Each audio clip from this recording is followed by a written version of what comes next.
حضرت عمر فاروق اعظم رضی اللہ تعالیٰ عنہ نے 6 نصیحتیں فرمائی ہیں، غور سے سنیے۔ جو آدمی زیادہ ہنستا ہے اس کا روب و دبدبا کم ہو جاتا ہے۔ کتنے لوگ ہیں جو ہنسی کی محفل ہی اٹینڈ کیے رہتے ہیں؟ ہنستے رہو، ہنستے رہو، ہنستے رہنا زندگی ہے۔ اللہ کیا کہتا ہے؟ بندو روتے رہو، روتے رہو، اللہ سے ڈرتے رہو، ڈر ڈر کے روتے رہو۔ روتے رہنا ہی زندگی ہے۔ خدا سے ڈر کے رو۔ پورا قرآن اٹھائیے، اللہ نے کہیں کافروں کو رونے کا حکم نہیں دیا ہے، مسلمانوں کو رونے کا حکم دیا ہے، اور ڈرایا بھی اللہ نے مسلمانوں ہی کو زیادہ ہے۔ یا ایھا الذین آمنوا اتقوا اللہ، یا ایھا الذین آمنوا اتقوا اللہ، اے ایمان والو ڈرو اللہ سے، ایمان والو ڈرو اللہ سے، کیونکہ یہی وہ مال ہے جو اللہ کا مال ہے، بقیہ تو سب ویسٹیج مال ہے نا۔ ہم نے آپ کے مائنسوں میں کبھی کبھی جا کر دیکھا ہے، لوگ کبھی کبھی زیارت کروانے لے جاتے ہیں فاتحہ کروانے کے لیے، لیکن سن لیجئے، اگر آپ حرام کھاتے ہیں، جھوٹ بولتے ہیں، بھائیوں کا حق کھاتے ہیں، تو ایک شمس الدین نہیں، ہزاروں شمس الدین اور ہزاروں پیر صاحب دعائے برکت کا قسم خدا کی ذرہ برابر برکت نہیں ہوگی تمہارے مائنڈ سے۔ ہاں دھیان رکھنا اس بات کا، کوئی پیر برکت نہیں دلوا سکتا، برکت تو خدا کی ہوتی جب وہی دیتا ہے، سمجھ رہے ہیں؟ ہاں، ایمانداری سے اپنی روٹی بانٹ کر کھانا سیکھو تاکہ سکھ شانتی سے مسلمان اس دنیا کی زندگی کو گزار لے جائے۔ تو عزیزان محترم، میرے آقا صلی اللہ تعالی علیہ وسلم کے پیارے دنوں حضرت سرکار عمر فاروق اعظم رضی اللہ تعالیٰ فرماتے ہیں، جو آدمی زیادہ ہنستا ہے اس کا روب کم ہو جاتا ہے۔ نمبر 2، جو مذاق زیادہ کرتا ہے لوگ اس کو ہلکا اور بے حیثیت سمجھنے لگتے ہیں۔ نمبر 3، جو زیادہ باتیں کرتا ہے اس کی غلطیاں بھی زیادہ ہوتی ہیں۔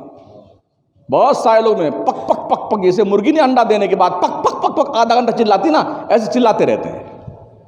دیکھا نا مرغی کو انڈا دینے کے بعد چلاتے ہوئے، یا مرغی مرغا کبھی بلی یا چیل کو دیکھ لیں، کوے کو دیکھ لیں کہ پکڑ نہیں آ رہا، تو دیکھیے ان کی آواز کتنی گھماسان کی ہوتی ہے۔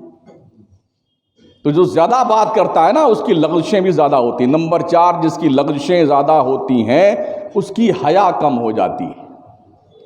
اور حیا کیا ہے؟ الحیاء شعبۃ من الایمان، حیا ایمان کا ایک حصہ ہے۔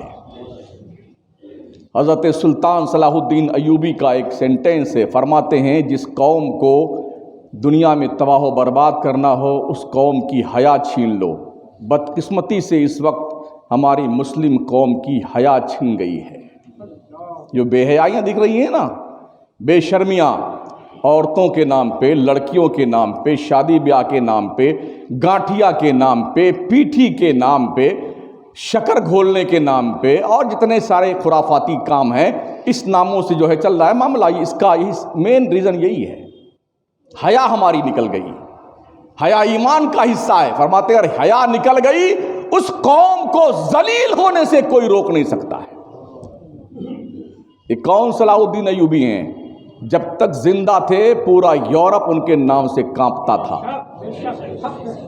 جس شخص کی راتیں اور دن گھوڑے کے پیٹھ پر گزرتی تھی، جو شخص صرف عبادت کرنے کے لیے گھوڑے سے نیچے اترتا تھا، ورنہ مسلمانوں کے تحفظ و بقا کے لیے، اسلامی مملکت کو وسیع کرنے کے لیے، انسانیت کی خدمت کرنے کے لیے، دنیا کو خدا کا قانون سمجھانے کے لیے، آخری منزل بیت المقدس کو آزاد کروانے تک ساری ایکٹیویٹیز جس صلاح الدین ایوبی کی مسلم قوم کو عزت دلانے کے لیے تھی، اس نے یہ فرمایا ہے۔ ہماری آبرو بچانے کے لیے صلاح الدین ایوبی زندگی میں ایک بھی حج نہیں کر سکے، مہلت نہیں دی ظالموں نے کہ یہ فرصت سے حج کرنے تو چلے جائیں۔ بادشاہ تھے نا، امیر المومنین تھے، جا سکتے تھے، پیسوں کی کمی نہیں تھی، مگر اتنا الجھا ہوا تھا مسلمان دنیا میں جہاں جہاں انہوں نے حکومت کری ہے نا، اس الجھن کی گرہیں کھولنے اور سلجھانے میں پوری عمر بیت گئی صلاح الدین ایوبی کی۔ نام سنا ہوگا ان کا آپ نے، اکثر لوگ نہ نام سنے ہیں نہ جانتے ہیں ان کو۔ نچنیوں کے نام سن لیجئے، جیسے حافظ صاحب جو ہے رٹا طوطا بن جاتے ہیں نا، جو کچھ انہیں یاد ہوتا ہے اگڑم بگڑم وہ سناتے رہتے ہیں، قرآن کی بات نہیں کرتا. یہ تقریب فہم کی بات میں کر رہا ہوں. قرآن کا بڑا اعزاز اور مرتبہ ہے. جیسے کوئی کسی چیز کا حافظ ہوتا ہے نا، دنا دن سناتا جاتا ہے، دنا دن. یہ حالت ہے ہمارے نوجوانوں کی. اور کس کس کا نام پوچھئے، اور نچنیوں کے، گویوں کے، ہجڑوں کے کہاں سے ملیں گے، یہ کہاں سے ان کو حاصل کیا جا سکتا، کتنا پیسہ کون ہجڑا لیتا ہے، یہ سب سن لیجیے ہماری قوم کے لوگوں سے. صلاح الدین ایوبی کا نام سن کے کیا کریں گے آپ جب ان کو آپ جانتے ہی نہیں؟ محمد بن قاسم کا نام سن کے کیا کریں گے آپ، جنہوں نے 12,000 کا لشکر لا کر کے سندھ کی سرزمین پر راجہ داہر کی 1.5 لاکھ فوج کو شکست فاش دیا تھا اور اسلام کا جھنڈا گاڑا تھا. تمہیں کیا مطلب ہے طارق بن زیاد کی ہسٹری سے، جس بندے خدا نے 8,000 کے لشکر کو لے کر کے اندلس کی اینٹ سے اینٹ بجا دی تھی، اپنے ملک کو چھوڑ کر گئے تھے، دریا پار کرنے کے بعد کشتیوں کو جلا دیا تھا. لوگوں نے کہا یہ کیا دانش مندی ہے، آپ ہمارے لیڈر ہیں، اگر خدا نہ خواستہ اندلس کے لوگ، ہم دوسروں کے ملک میں آئے ہیں نا، اندلس کے لوگ ہم پہ غالب آنے لگ گئے تو ہم بھاگ کر اپنی جان کیسے بچا سکتے ہیں؟ حضرت طارق بن زیاد نے کہا تھا ہمارے پاس 2 آپشن ہیں، یا تو ہم اس ملک میں خدا کا پرچم لہرا کے جائیں گے اور یا پھر یہیں ہماری قبریں بنیں گی. ہم نے تیسرا آپشن اس لیے نہیں چھوڑا ہے تاکہ تم یہ نہ سوچ لو کشتیاں موجود ہیں، اس کشتی سے اس پار بھاگ کے اپنی جان بچا لیں گے. فرماتے ہر ملک ماست کے ملک خدائے ماست، ہر ملک کی زمین ہماری زمین ہے اس لیے کہ وہ ہمارے خدا کی زمین ہے. اور اسلام کا پرچم لہرایا 8,000 کی فوج لے کر کے. ہماری قوم کا جوان بھی نہیں جانتا یہ کون سے سپوت رہے ہیں، الا ماشاءاللہ، نہ بزرگوں کو پتا ہے. تو فرماتے سرکار عمر فاروق اعظم کہ جس کی لغزشیں زیادہ ہوتی ہیں اس کی حیا کم ہو جاتی ہے. 5ویں بات فرمائی، جس کی حیا کم ہو جاتی ہے اس کی پرہیزگاری کم ہو جاتی ہے، یعنی وہ بے حیا بن جاتا ہے. نمبر 6، جس کی پرہیزگاری کم ہو جاتی ہے اس کا دل مردہ ہو جاتا ہے. ان 6 نصیحتوں کے آئینے میں ہمیں اپنے چہرے کو دیکھنے کی ضرورت ہے.